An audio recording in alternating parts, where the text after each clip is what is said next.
এদেশের মানুষ সালাত শুরু করার পূর্বে 8টা বেদাত করে, সালাত শুরুই করেনি তাতে 8টা বেদাত, সালাত শুরুই করেনি তাতে 8টা বেদাত।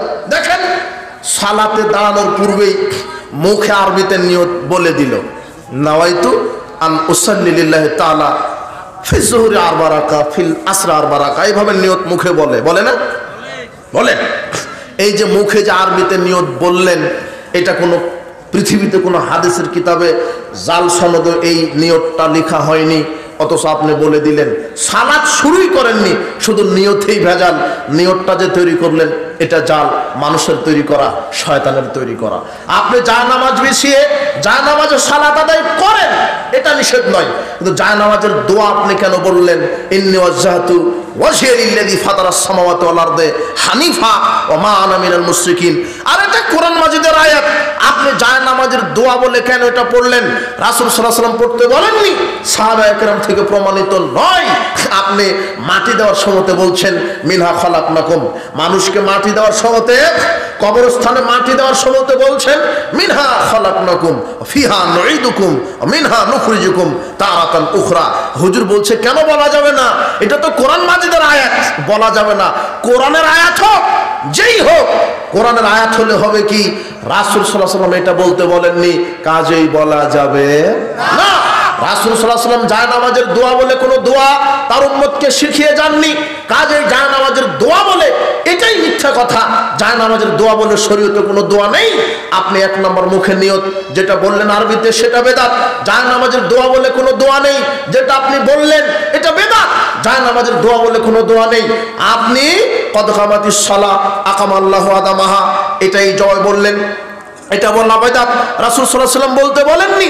আপনি ইকামতের সময় আপনি ফজিলতের আশাতে পাগড়ি মাথায় পেছলেন, আর আপনি জাতিকে হাদিস শোনালেন পাগড়ি পরে 1 রাকাত সালাত আদায় করা পাগড়ি বিন 70 রাকাতের সালাতের সমান, অথচ কথা মিথ্যা।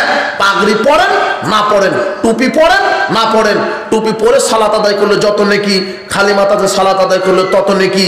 পাগড়ি টুপির কোনো ফজিলত কোরআন হাদিসে বর্ণিত হয়নি, তবে পাগড়ি টুপি একটা বিশেষ পোশাক।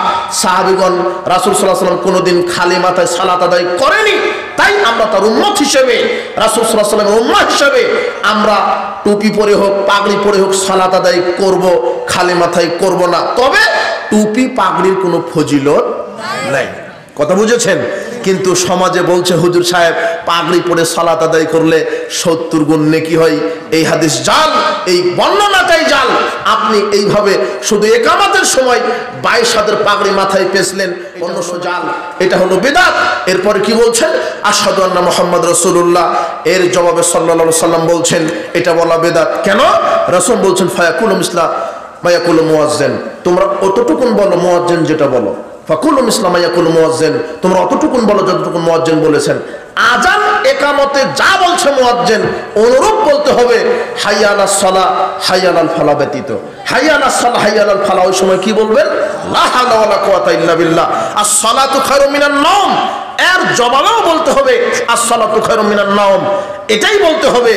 আজান একামতে যখন মুয়াজ্জিন বলছে আশহাদু আন্না মুহাম্মাদ রাসূলুল্লাহ, তখন আপনাকে আশহাদু আন্না মুহাম্মাদ রাসূলুল্লাহ বলতে হবে। অন্য সময়ে নবীর নাম শুনলে কি বলতে হবে? দরুদ। কথা বুঝেননি মনে হয়, কিন্তু আজান একামত মুয়াজ্জিন যা বলছে তাই। এরপরে আশহাদু আন্না মুহাম্মাদ রাসূলুল্লাহ, এই একামতের সময় এটা শোনার সাথে সাথে বা আজানের সময় এটা শোনার সাথে সাথে 2 বৃদ্ধাঙ্গুলিতে চুমা দিয়ে চোখ মাসা করছেন, এটা হলো বিদআত। আরো যে কত বিদআত আছে, সালাত শুরু করার পূর্বে এগুলি বিদআত চালু করে 4 আঙ্গুল আধা ফাঁকা রেখে দাঁড়ায়, এটা দাঁড়ানো বিদআত। আপনার পায়ের সাথে পা মিলে দাঁড়াতে হবে।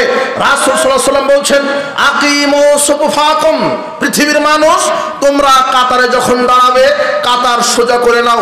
হাজু বাইনাল মানাকিব ওয়া সুদ্দুল খালাল, ঘাড়ের সাথে ঘাড় কাঁধের সাথে কাঁধ মিলিয়ে দাঁড়াও, কাঁধের সাথে কাঁধ মিলিয়ে দাঁড়াও। সুদ্দুল খালাল, 2 পায়ের পরস্পরের 2 জনের পায়ের মাঝের জায়গা বন্ধ করে দাঁড়াও। ওয়ালা তাজারু ফুরুজাতিল লিশ-শায়তান, শয়তানের জন্য ফাঁকা রেখো না। মান ওয়াসালা সাফফান ওয়াসালাহুল্লাহ, মান কাতা সাফফান কাতাহুল্লাহ। যে ব্যক্তি পরস্পরের দুই পায়ের মাঝে ফাঁকা বন্ধ করে দাঁড়াবে, আল্লাহ তাকে বিচার মাঠে কাছে টেনে নেবেন। আর যে ব্যক্তি পায়ে ফাঁকা রেখে দাঁড়াবে, আল্লাহ তাকে পৃথক করে দিবেন। আশ্চর্য কথা, রাসূল সাল্লাল্লাহু আলাইহি ওয়াসাল্লাম বললেন, তোমরা হাজু বাইনাল মানাকিব সুদ্দুল খালাল, কাঁধে কাঁধ মিলিয়ে দাঁড়াও, পায়ের সাথে পা মিলিয়ে দাঁড়াও, ও তারাসসু, প্রাচীরের মতো করে দাঁড়াও। ফাইন্না আরাকুম মিন ওয়ারাই যাহরি, আমি তোমাদেরকে সামনে থেকে যেভাবে দেখতে পাই, পিছন থেকে ওইভাবে দেখতে পাই। রাসূল সাল্লাল্লাহু আলাইহি ওয়াসাল্লাম বললেন, পায়ের সাথে পা মিলিয়ে দাঁড়াতে হবে। আর এক শ্রেণীর ভ্রান্ত হুজুর বলছে পায়ের সাথে পা মিলিয়ে দাঁড়ালে নাকি বেয়াদবি হবে, ওকে হাদিস পড়তে হবে। ওকে কে বললো বেয়াদবি হবে? ওর উপরে কে ওহী নাজিল করেছে? নিশ্চিত ইবলিস শয়তান ওহী নাজিল করেছে। হাদিস পড়তে হবে। আবু দাউদের 666, 667 রাসূল সাল্লাল্লাহু আলাইহি ওয়াসাল্লাম বলছেন, শয়তানের জন্য ফাঁকা রেখো না, পা বন্ধ করে দাঁড়াও। আরে হুজুর বলছে বেয়াদবি হবে, মর্যাদার হানি হবে। কোথায় বাপ বেটা, বেটার পা বাপের পায়ের সাথে লাগবে, এটা তো বেয়াদবি। ছাত্রর পা শিক্ষকের পায়ের সাথে লাগবে, এটা তো বেয়াদবি। কোথায় মুচির পা মন্ত্রীর পায়ের সাথে লাগবে, এটা তো বেয়াদবি। তাই ফাঁকা রেখে দাঁড়াতে হবে। এটা হুজুরের যুক্তি, যুক্তি দিয়ে ধর্ম চলে না।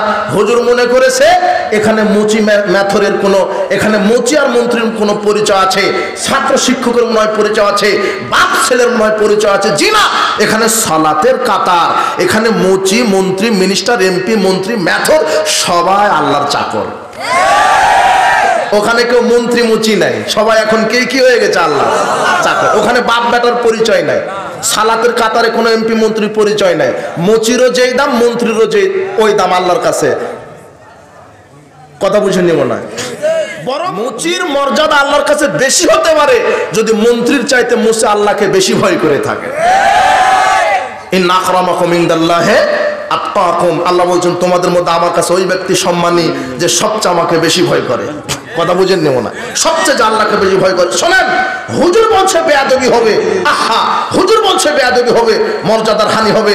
অথচ তাবারানী মুজামুল আওসাতের 5797 নম্বর হাদিস, আয়েশা রাদিয়াল্লাহু তাআলা আনহা বলছেন, রাসূল সাল্লাল্লাহু আলাইহি ওয়াসাল্লাম বলেছেন, মান সাদ্দা ফুরজাতান ফিস সাফ রাফাউল্লাহু বিহি দারাজাতান, যে ব্যক্তি কাতারে দাঁড়িয়ে পায়ের সাথে পা মিলিয়ে দাঁড়াবে, আল্লাহ তার মর্যাদা বৃদ্ধি করে দিবেন। আনালাহু বাইতান ফিল জান্নাহ, শুধু কি তাই, জান্নাতে একটা ঘর নির্মাণ করে দিবেন। এদেরকে বুঝাবে কে? এই জন্য রসুলের সুন্নাহ অনুযায়ী আমল করতে হবে, পায়ের সাথে পা মিলিয়ে দাঁড়াতে হবে, রাফাল ইয়াদাইন করতে হবে। আশ্চর্য কথা, আমরা কষ্ট পাই যখন এক শ্রেণীর ইবলিশের দালালেরা রসুলের সুন্নাহকে নিয়ে ব্যঙ্গ করে, রাফাল ইয়াদাইন নিয়ে ব্যঙ্গ করে, জোরে আমিন বলা নিয়ে ব্যঙ্গ করে, পায়ের সাথে পা মেলানো নিয়ে ব্যঙ্গ করে। অথচ রাফাল ইয়াদাইন করতে হবে। 4 শতাধিকেরও বেশি হাদিস বর্ণিত হয়েছে, সালাতে সূরা ফাতিহার পরে জোরে আমিন বলতে হবে।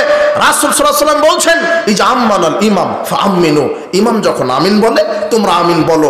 ফাইন্নাহু মান ওয়াফাকা তামিনুহু তামিনাল মালাইকা গুফিরা লাহু মা তাকাদ্দামা মিন যামবিহি, ইমাম যখন আমিন বলে সাথে সাথে আকাশের ফেরেশতারা আমিন বলে।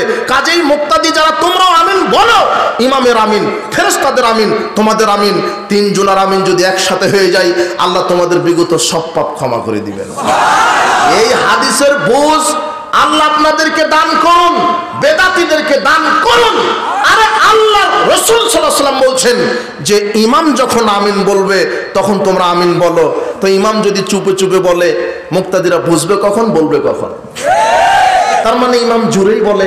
আর ইবনে মাজার 856 নম্বর হাদিসে রাসূল সাল্লাল্লাহু আলাইহি ওয়াসাল্লাম বলছেন, শোনো আমার উম্মতের আমি বলে গেলাম, মা হাসাদাতকুমুল ইয়াহুদা শাই, ইহুদিরা মুসলমানের সাথে 2টা কাজে শত্রুতা করে, হাসাদাতকুম আলাস সালাম।